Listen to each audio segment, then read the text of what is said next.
Hi అండి, welcome back to Teja talks Telugu. ఆంధ్రప్రదేశ్లో కూటమి ప్రభుత్వం అధికారంలోకి వచ్చినప్పటి నుంచి పెన్షన్ విషయంలో అసంతృప్తితోనే ఉంది. అనర్హులు పెన్షన్ పొందుతున్నారని ఆవేదన చెందుతుంది. దీనిపై మొదట్లోనే డిప్యూటీ సీఎం పవన్ కళ్యాణ్ కూడా అభ్యంతరం తెలిపారు. అనర్హులకు జాబితా నుంచి తొలగించాల్సిన అవసరం ఉంది అన్నారు.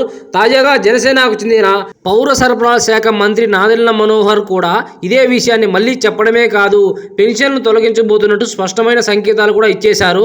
ఏపీలో ప్రతి 10,000 మందిలో 500 మంది అనర్హులు పెన్షన్ పొందుతున్నట్టు మంత్రి నాదెళ్ల మనోహర్ తెలిపారు.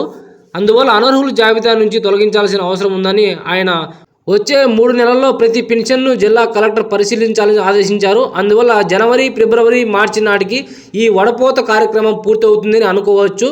అందువల్ల వచ్చే ఆర్థిక సంవత్సరం ప్రారంభం అంటే ఏప్రిల్ 1 నుంచి అర్హులు మాత్రమే పెన్షన్ పొందుతారని అనుకోవచ్చు.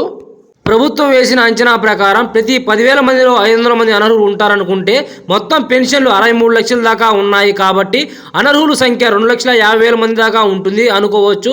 వారందరికీ ఏప్రిల్ నుంచి పెన్షన్ కట్టే అవకాశాలు కనిపిస్తున్నాయి. కొంతమందికి ఇంకా ముందే కట్ కావచ్చు. ఎందుకంటే కలెక్టర్ అనర్హులను గుర్తించగానే వెంటనే వారికి పెన్షన్ ఆపేస్తారు. అందువల్ల జనవరి నుంచి వచ్చే పెన్షన్లో చాలామందికి కోత పెట్టే ఛాన్స్ ఉంది. ఏపీ ప్రభుత్వం ఈ మధ్య రాష్ట్ర వ్యాప్తంగా పెన్షన్లపై తనిఖీలను పైలట్ ప్రాజెక్టుగా చేపట్టింది. జిల్లాలో ఒక గ్రామ వార్డు సచివాలయ పరిధిలో తనిఖీ చేసింది.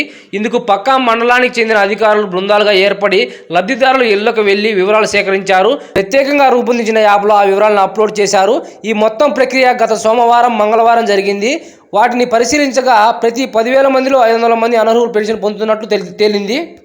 అయితే ఏపీలో కూటమి ప్రభుత్వం వృద్ధులు, వితంతువులు, ఒంటరి మహిళలు, చేనేత కార్మికులు, మత్స్యకారులు, చర్మకారులు, డప్పు కళాకారులు, హిజ్రాలు, హెచ్ఐవి బాధితులు కళాకారులకు నెలకు 4,000 రూపాయలు, అలాగే దివ్యాంగులకు 6,000 రూపాయలు, కిడ్నీ, తలసిమియా, దీర్ఘకాలిక వ్యాధిగ్రస్తులకు 10,000 రూపాయలు, పూర్తిస్థాయి వైకల్యం ఉన్న వారికి నెలకు 15,000 రూపాయలు పెన్షన్ ఇస్తుంది.